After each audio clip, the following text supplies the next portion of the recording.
father came home from the First World War, you didn't ask questions. That was taboo in our house. So when I met George, it was taboo. Didn't ask him any questions for many years later. And then when we started to go to the reunions in Montreal at Dorval, then he's meeting all his old friends. He was so excited. And then at the end of the reunions, they would always have to parade on the second floor of Dorval. And he was so proud. They all were. They were so proud to serve their country. And the government does nothing for them. Nothing. How did you meet him? I met him on a blind date. Okay.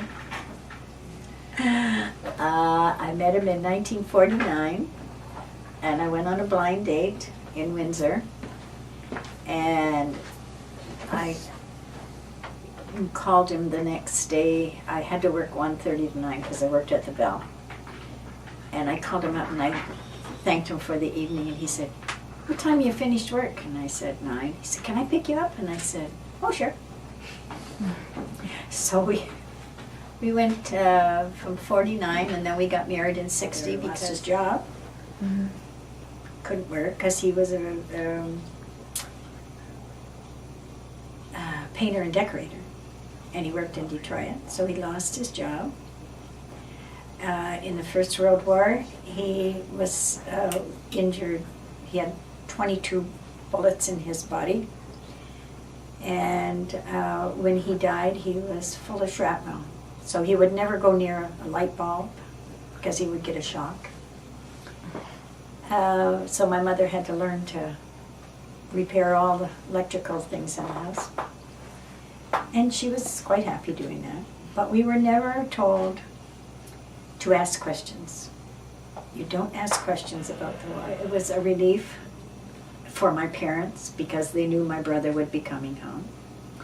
And other than that, it was a day of joy. You know, war is over. Guys are coming home now to their families and their parents and that, so it was a good time.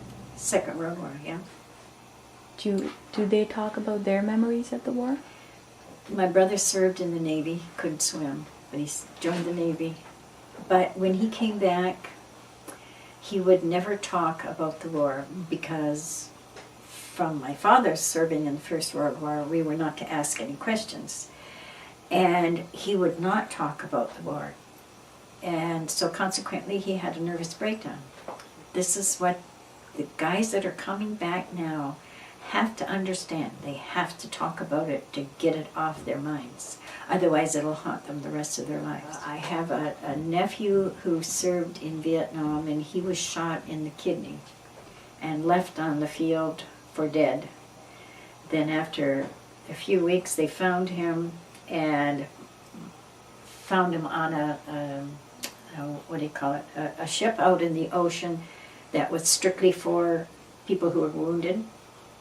So my sister and brother-in-law got the word that he was alive. But he was shot. And not only that, but he was given morphine to kill the pain, and he became an addict.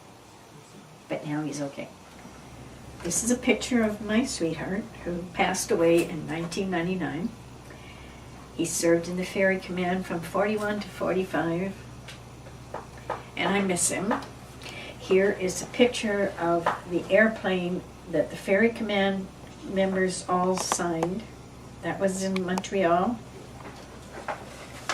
And here's a list of airplanes that my husband flew with his Captain Jean Molinier, which has now passed away too. And here's a picture of my father in his uniform in the First World War.